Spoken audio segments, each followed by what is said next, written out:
Israel to ever actually become a normal society.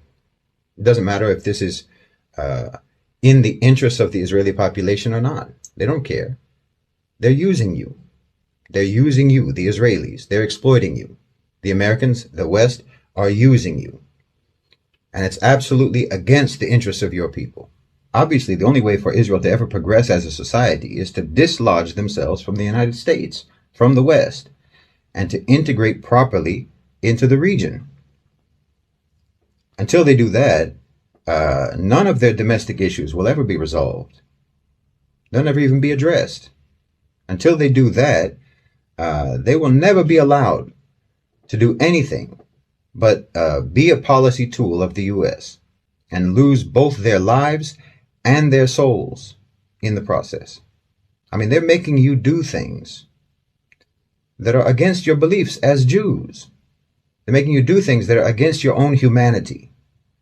They're pushing you to do things that make the world see you as monsters. And more specifically, you're being seen as monsters by the people who are in that part of the world where you are.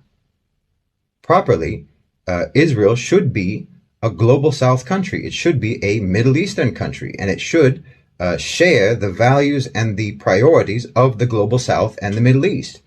But because it was a Western colonialist project from the beginning, and because it continues to operate exclusively as a colonialist project, it is seen as, it is perceived as, and it sees itself as a Western nation.